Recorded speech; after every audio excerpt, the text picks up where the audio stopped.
Ya, Bapak Ibu Saudara, saya akan sampaikan apa yang menjadi kerinduan Tuhan. Walaupun sekali lagi memang yang saya sampaikan terputus-putus. Ya, sepertinya yang hari yang ke-10 saja belum selesai. Hari ke-20 belum selesai, sekarang 38. Tapi itulah, saya ikuti roh saja supaya karena waktu yang singkat ini bisa lebih cepat kita terima isi hati Tuhan. Bapak Ibu Saudara, hari ini Tuhan membawa kita supaya kita yang pertama itu kita orang-orang yang senantiasa haus dan lapar. Jadi Bapak Ibu Saudara, sekali lagi hanya orang yang meminta dia akan mendapat. Hanya orang yang mencari dia akan menemukan. Dan orang yang mengetuk pintu, pintu akan dibukakan. Jadi Tuhan menyediakan semuanya hanya bagi orang yang mau minta. Sebagaimana yang kemarin saya katakan, apa yang kita minta, Tuhan Yesus percaya kepada kita. Karena barang siapa yang tinggal di dalam Tuhan Yesus, Tuhan Yesus tinggal di dalam dia, minta apa saja. Karena Tuhan tahu apa yang saudara minta bukan menurut kehendak saudara, tetapi menurut kehendak Tuhan. Bapak Ibu Saudara, kasih karunia akan bekerja di dalam setiap orang yang selalu lapar dan haus akan kerajaan Allah. Memang di dalam kekristenan berkat itu bukan tujuan. Karena Tuhan mencari orang-orang yang mengerti kehendaknya. Dari zaman Abraham sampai hari ini, Tuhan mencari seorang. Selalu seorang, katakan sama saya seorang. Pekerjaan Tuhan itu selalu dimulai dari seseorang. Dan Tuhan mencari seorang. Bukan 2 orang, 3 orang, bukan. Seorang. Seorang yang mau mengerti kerinduannya. Tidak mudah Bapak Ibu Saudara kita bisa mengerti seseorang. Jika orang ini tidak memiliki hubungan yang dekat. Bukan hanya tahu. Tapi bagaimana saudara memilih hubungan yang dekat. Bergaul setiap hari. Maka kita akan mengerti isi hatinya.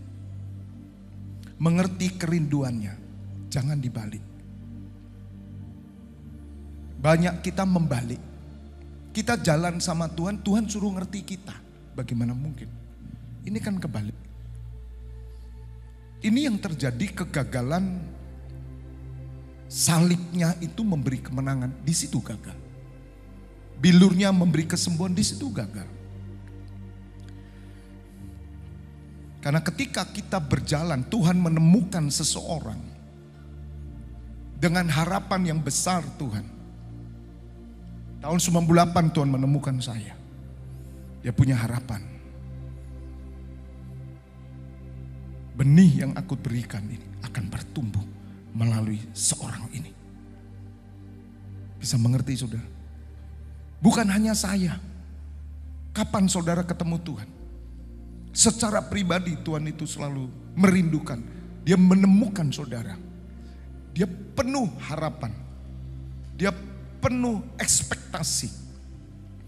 Dan rancangan Tuhan lebih besar daripada segala apa yang kita pikirkan. Kalau Bapak Ibu Saudara mengerti ini, Bapak Ibu Saudara pasti berubah. Tapi kalau kita dekat Tuhan, supaya Tuhan ngerti kita, itu kekristenan yang terbalik. Itu agama saudara. Bukan hubungan.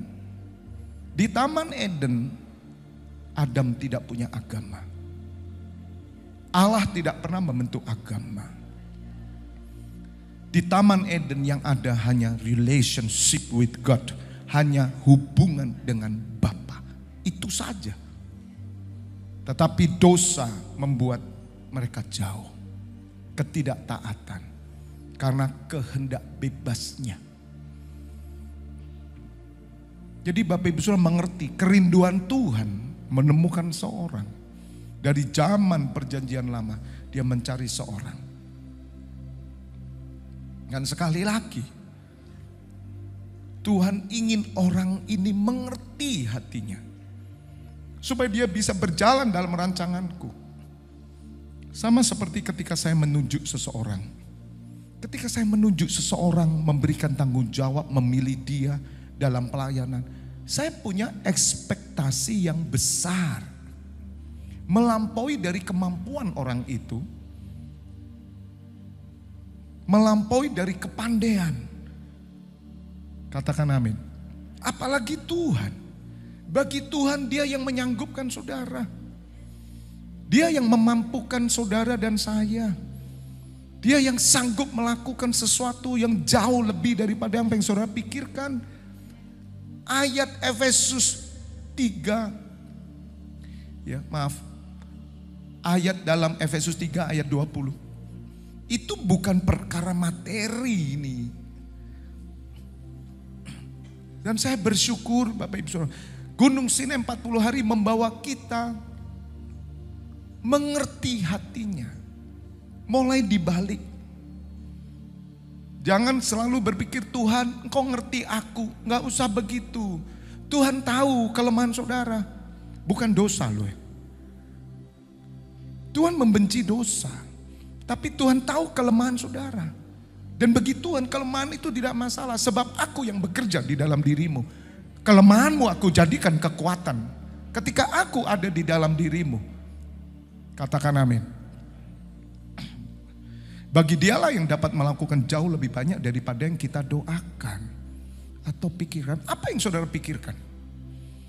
Coba orang Kristen mikir apa? Ini semua kan dihubungkan dengan materi. Entah dagang lah, entah usaha lah. Doanya tentang keluarga lah, tentang apa. Siapa yang pernah mikirin Tuhan? Siapa yang pernah doakan apa yang Tuhan inginkan? Kata Rasul Paulus, di surat Yakobus, Rasul Yakobus berkata, kenapa kamu tidak memperoleh apa-apa karena kamu salah berdoa? Sebab doamu kau puaskan hanya hawa nafsumu. Bapak Ibu Saudara kita harus berubah. Karena Tuhan mau Bapak Ibu Saudara akan dibawa nanti naik.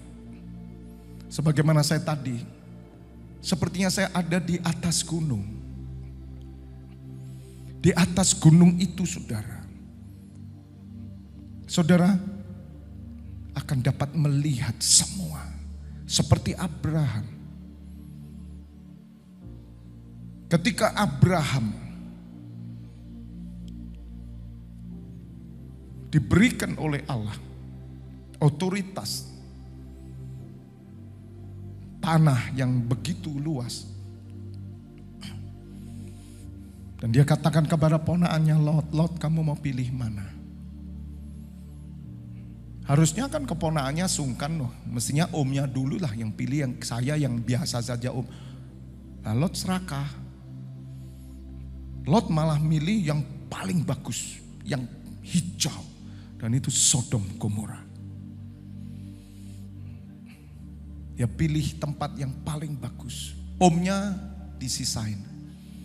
Tapi Tuhan berkata, pandang sekelilingmu. Itu akan menjadi milikmu. Duh, ngelihat mata gini itu menjadi milik. Orang yang berdiri di atas gunung Tuhan, matanya akan menjelajah seluruh bumi. Dan setiap apa yang saudara lihat dengan iman, maka tempat itu akan diselamatkan. Kerajaan Allah akan turun, kebenaran akan dinyatakan, kuasanya. Mari rindukan. Hari ke-38 Tuhan semakin rindu membawa saudara mengerti. Dalam surat Yakobus, kamu berdoa juga, tapi kamu tidak menerima apa-apa. Yakobus 4 ayat 3. Karena kamu salah berdoa. Sebab yang kamu minta itu hendak kamu habiskan untuk memuaskan hawa nafsumu. Kembali ke Efesus 3 ayat 20, di sana dikatakan bahwa apa yang kamu pikirkan, apa yang kita pikirkan.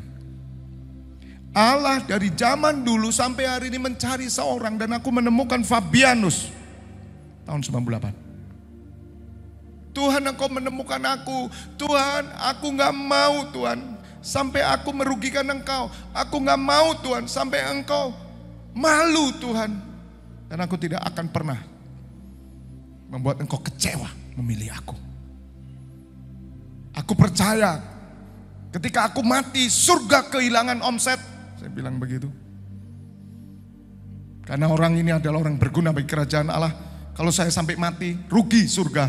Demikian juga kalau saudara mati belum waktunya Tuhan, surga rugi. Karena saudara adalah orang-orang yang dipakai untuk berdoa, menjangkau jiwa-jiwa melalui hidupmu untuk bersaksi. Katakan amin. Pernahkah saudara berdoa seperti itu? Saya tahun 98 udah doa gitu.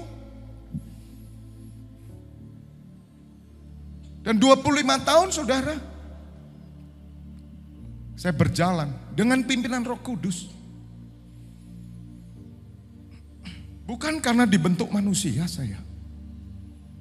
Karena saya terlalu yakin dari dulu. Ada sesuatu yang beda dari kekristenan sesungguhnya. Sehingga Tuhan memanggil saya langsung secara pribadi. Seperti Rasul Paulus saya itu. Rasul Paulus, siapa yang bisa nginjili Rasul Paulus? Tidak ada. Wong Stefanus mati di bawah kakinya kok. Dia setuju, dia bunuh, kejar semua murid Tuhan.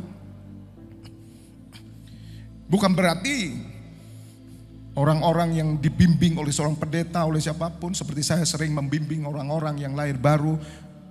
Dalam tanda kutip, saya lahirkan.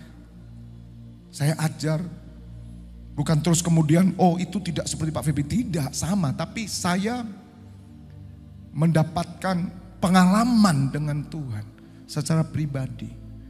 Sebab saya mengerti ada rahasia di balik kekristenan yang belum dibuka ini. Dan saya berkata, Tuhan aku tidak mau. Tanda kutip gerejawi, saya tidak mau Tuhan. Karena saya tahu kekristenan adalah kehidupan. Gereja itu bukan agama. Gereja itu bukan agamawi. Gereja bukan peraturan manusia. Tapi gereja adalah gambaran apa yang ada di surga. Nyata di bumi. Karena saya tidak suka Kristen. Saya tidak suka. Ketika saya masuk Kristen, saya tidak mau sama. Walaupun di awal-awal saya harus tunduk kepada segala peraturan yang ada. Tetapi pada waktunya, ketika Tuhan melihat apa yang dia panggil, dia pilih. Harus merekah, bertumbuh dan berbuah. Maka dia bekerja dalam hidup saya. Saya hanya tunduk. Saudara, saya mencoba mencari patron-patron gereja. Mana Tuhan? Tergelitik hati saya, bergerak. Oh saya sepingin itu, gereja itu besar. Saya pengen seperti hamba Tuhan ini. Saya pengen, no. Langsung ditutup sama Tuhan. Aku yang panggil engkau, kembali ke destinimu. Saudara, itu yang saya alami. Sehingga ini tidak bisa ini Tuhan. Saya tidak mau dibelenggu dengan aturan ini. Tapi kami mau mengerti apa yang menjadi kerinduan Tuhan atas gerejanya. Dan Tuhan singkapkan NCC Internasional. Tuhan singkapkan kerajaan imam. Tuhan singkapkan bahwa seluruh jemaat ini adalah imam. Seluruh jemaat adalah pendoa syafaat. Belum ada saudara yang berkata seperti itu. Karena mereka berpikir bahwa imam itu karunia dan pendoa itu karunia. No way, saya bilang. Tuhan Yesus mati di atas kayu salib menjadikan kita imam bagi Bapanya. Pendoa syafaat yang berdiri di atas gunung Tuhan. Aku melayangkan mataku melihat semuanya.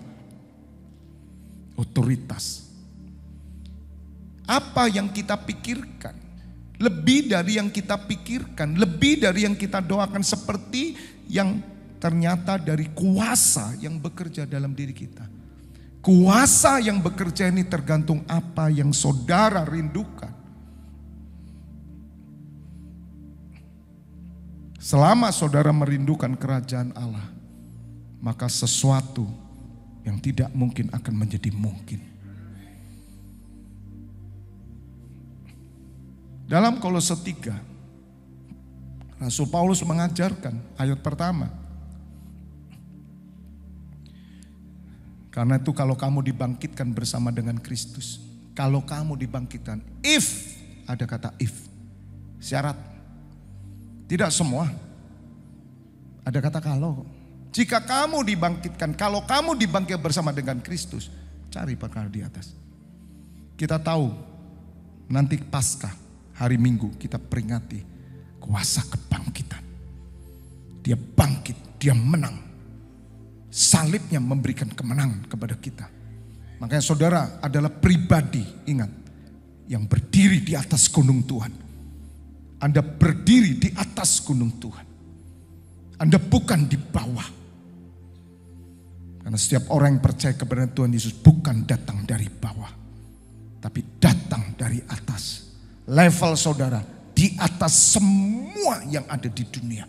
Itu harus saudara imani.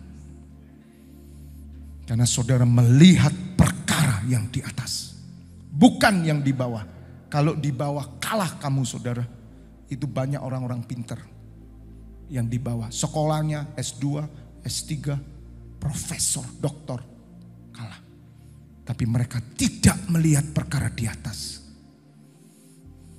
Makanya semua murid-murid Tuhan Yesus adalah orang-orang biasa, orang sederhana. Tapi mereka mengatasi semua. Anak Tuhan itu duduk lebih tinggi dari semua pemerintahan yang ada di dunia. Bapak Ibu harus mengerti ini. Maka cari perkara di atas. Ngerti cari perkara di atas. Isa ngerti enggak hati Tuhan? Jangan Tuhan suruh ngerti hatimu. Kebalik. Tapi kan saya banyak persoalan. Tuhan tuh tahu persoalanmu. Gak usah lapor sama Tuhan. Kamu butuh apa itu tahu, dia maha tahu kok. Bapa itu tahu semua. Justru dalam persoalan kamu mikirkan Tuhan. Tuhan tuh gak tahan. Katakan amin. Coba anak saudara punya persoalan. Tapi disembunyikan dari orang tuanya, ditangani sendiri, malah mikirkan persoalan orang tuanya. Apa tidak nangis saudara? Maka apa yang tidak dia minta, orang tuanya akan memberikan. Secara diam-diam, dia ingin lakukan sesuatu yang terbaik. Demikian juga Bapamu yang di surga. Tidak ada seorang bapak yang memberikan ular waktu anaknya minta telur atau batu ketika anaknya minta roti. Apalagi Bapamu yang di surga. Bisa mengerti. Firman-firman ini disampaikan Tuhan itu supaya kita teguh gitu loh saudara. Ketika saya mengerti kebenaran itu, Tuhan enggak kamu berkati itu loh, aku enggak apa-apa. Aku tak cari sendiri Tuhan. Karena hukum alam sudah ada. Tahu hukum alam? Hukum alam itu gampang saudara. Contoh aja, Anda sekolah. Siapa di sini pernah makan sekolahan? Kok makan sekolahan Pak? Pernah sekolah toh? Kalau saudara enggak belajar nilainya berapa? Ya itu hukum alam. Itu enggak usah nyembah. Ada lagi sekolah pakai penyembahan. Oh riba sekian apa. Oh nanti Pak terjadi Pak. Nanti dibuka itu ilmunya. Iya enggak semua begitulah. Nah kalau semua begitu ya udah orang Kristen enggak usah belajar. Kita nyembah saja. Nanti IPA, IPS semuanya biologi muncul sendiri. Enggak begitu. Hukum alam. Orang rajin dia akan mendapatkan berkat lebih banyak daripada orang malas. Itu aja hukum alam.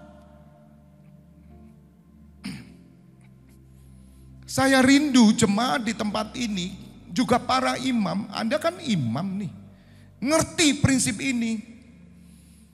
Makanya imam-imam yang dari beberapa gereja yang bersama-sama, saya tidak memaksa untuk mereka mendengarkan apa yang saya ajarkan.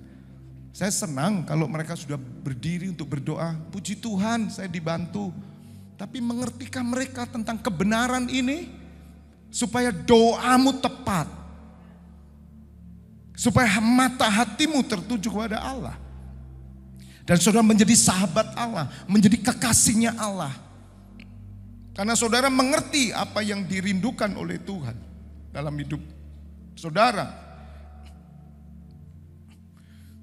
Makanya kita perlu cari perkara di atas itu sederhananya ya saya katakan ya ngertilah hati Tuhan.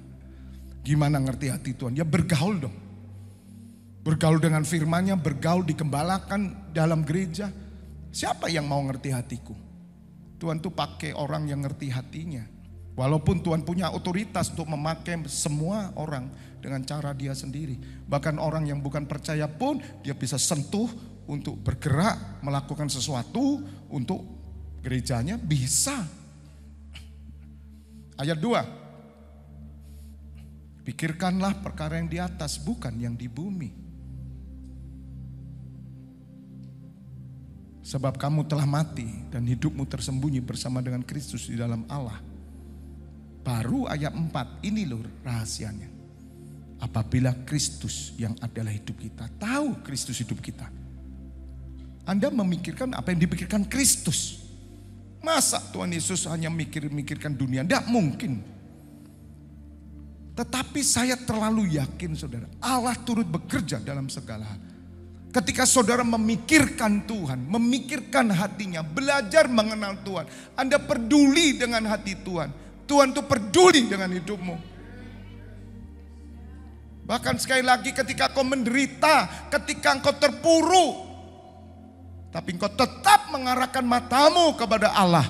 Bukan untuk persoalanmu, tapi untuk persoalannya Tuhan. Maka hidupmu akan dimuliakan Tuhan. Di bumi dan di surga akan dimuliakan Tuhan, saya katakan. Tidak ada orang yang hidup dengan Tuhan tidak dimuliakan.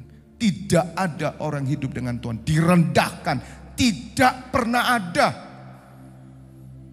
Orang tidak akan merendahkan kita kalau kita punya mental pejuang.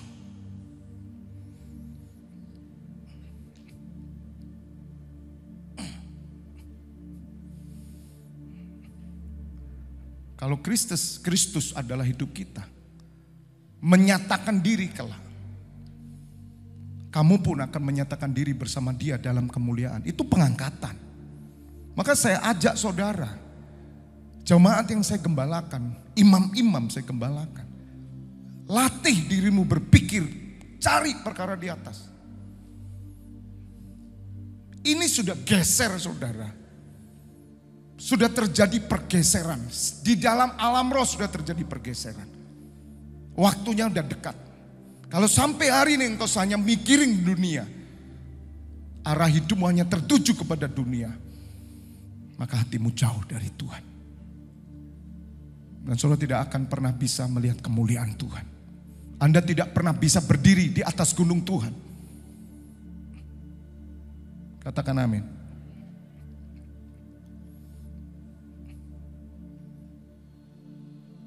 Kembali ke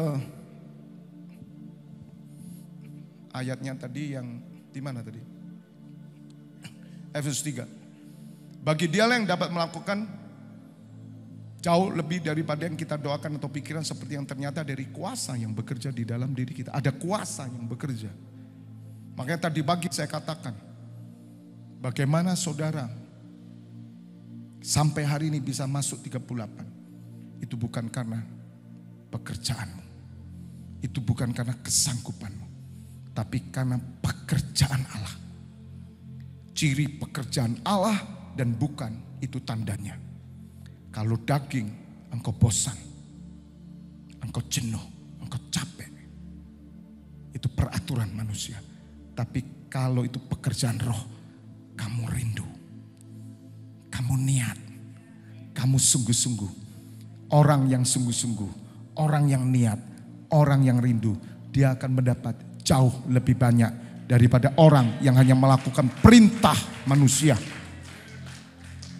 Percuma kamu beribadah, sebab yang kamu lakukan perintah manusia masing-masing.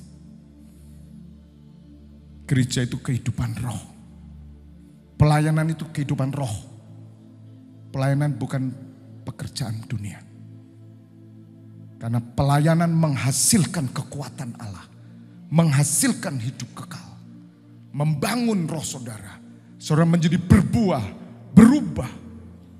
Tidak mungkin pelayanan membuat engkau semakin hancur hidupmu. Tapi kenapa Pak terjadi? Karena yang kamu lakukan daging. Itu kesanggupanmu, bukan roh. Penggembalaan saudara, jujur saya tidak sanggup. Karena saya tidak mungkin bisa mengembalakan manusia roh dengan cara duniawi. Saya bilang give up aku Tuhan, nyerah aku. Tapi Tuhan berkata berserah. Tidak usah nyerah, berserah.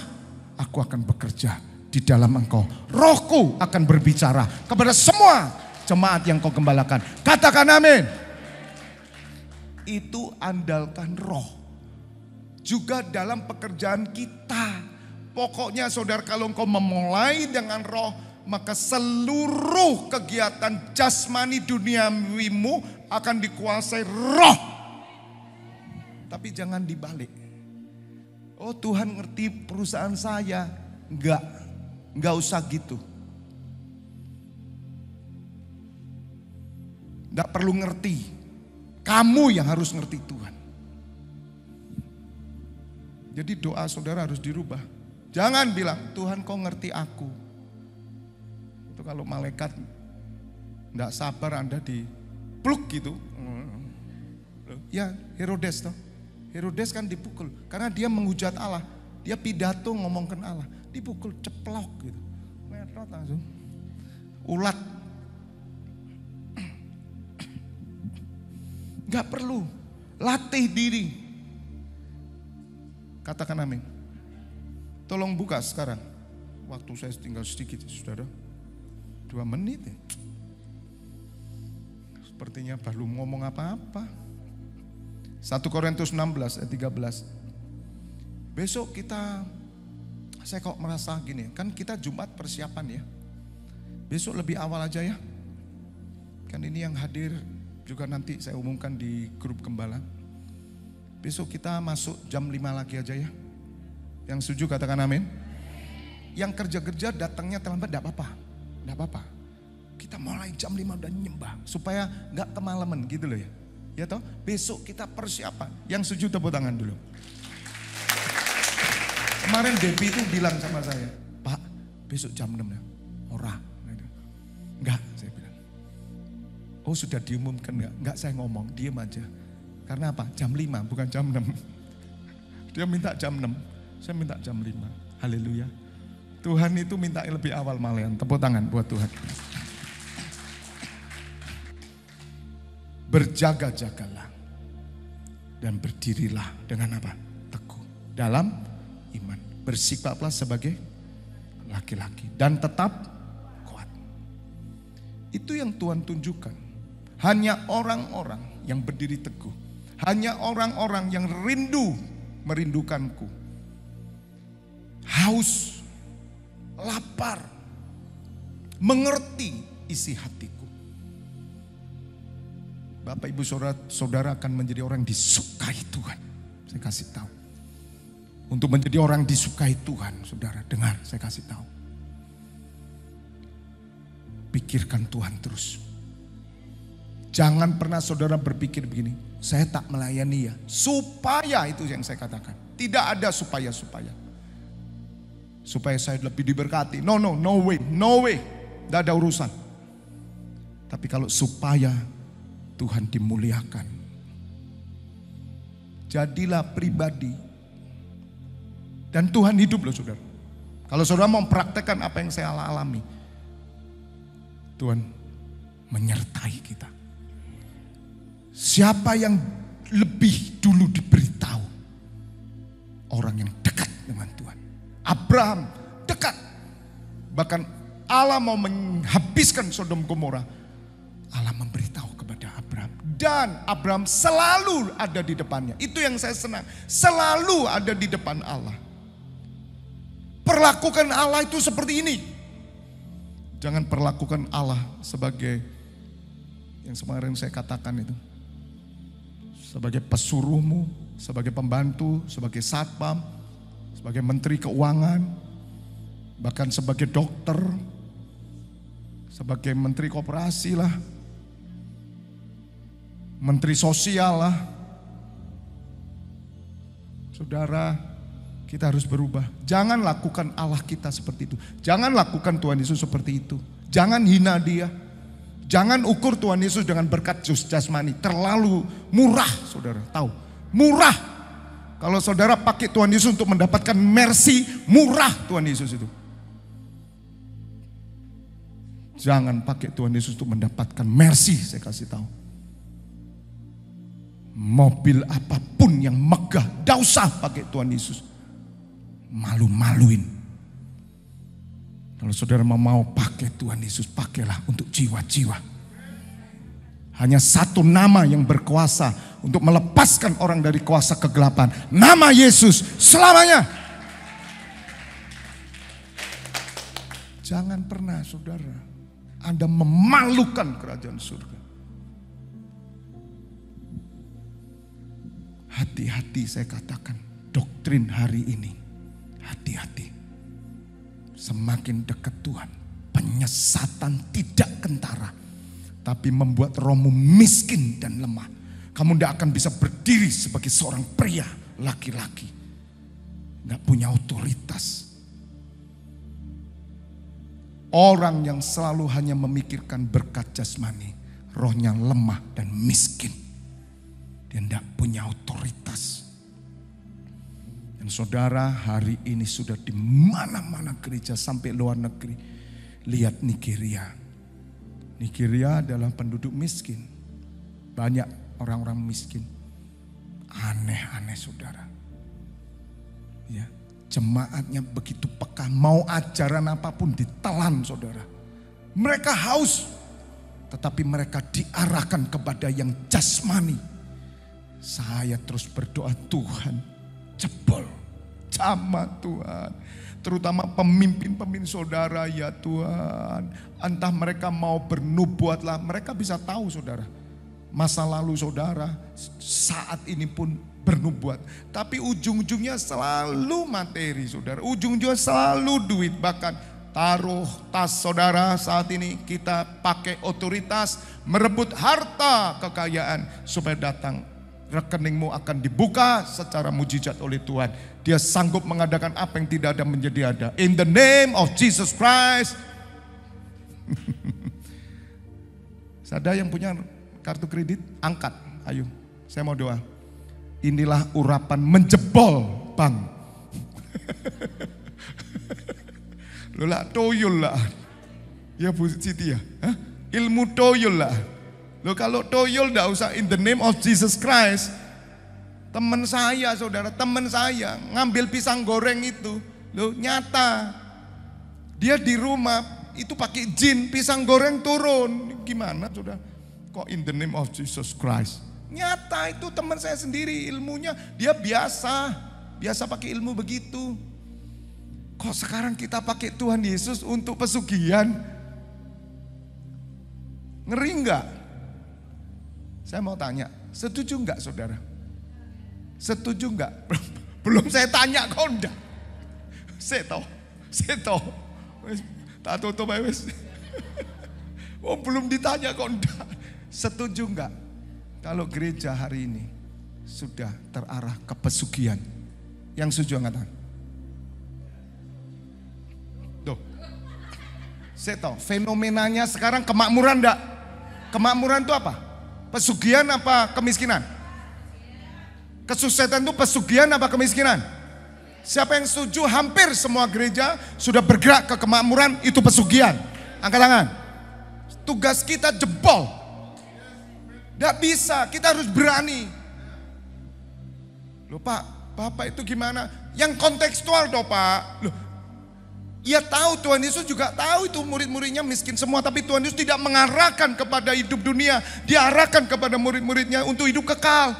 Kamu yang 12 saya pilih. Memang kamu menderita. Tapi nanti kamu akan bersamaku. Akan mendapat upah yang besar. 100 kali lipat. Kuatkan, teguhkan hatimu. Berdiri sebagai laki-laki. Tetap semangat sampai besok pagi.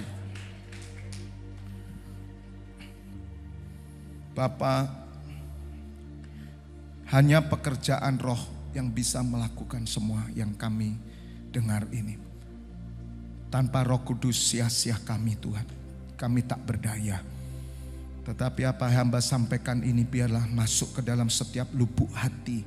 Setiap imam-imammu, umatmu, khususnya para pendengar yang melihat juga, pemirsa yang melihat channel YouTube ini berubah. Terutama pemimpin-pemimpin gereja, pendeta-pendeta, pengajar-pengajar. Ya Allah, biarkah yang kami punya hati Tuhan, supaya kami mengerti hati Tuhan. Dalam keadaan apapun, kami tetap hanya memikirkan Tuhan. Karena kami terlalu percaya, kami akan bersama Tuhan Yesus melihat kemuliaan yang Kau berikan, Kau sediakan bagi kami. Bersama dengan Tuhan Yesus. Bapak hamba serahkan sebentar geladi bersih untuk besok Jumat Agung, mempersiapkan ibadah dan hari yang ke-40. Masih satu hari besok, hari 39. Ya Bapak, bakar roh kami terus. Nyatakan kerinduanmu sampai Kau menemukan hatimu di tempat ini, di tengah-tengah imammu, di tengah keluarga kami. Dan Kau berkenan atas hidup kami ya Allah. Juga imam-imam yang bertugas 24 pintu gerbang surga, biar Engkau urapi mereka semua. Saat ini Bapak Ibu Saudara, buka kedua tanganmu. Terimalah pengurapan minyak dan anggur persetujuan dengan tubuh dan darah putramu Yesus Kristus, yang menyucikan dan menyembuhkan. Dan terimalah berkat kehidupan di dalam nama Bapa, Putra, dan Roh Kudus. Bapak Ibu Saudara yang sudah menerima berkat Tuhan, bersama saya katakan amin. God bless you all. Tetap semangat.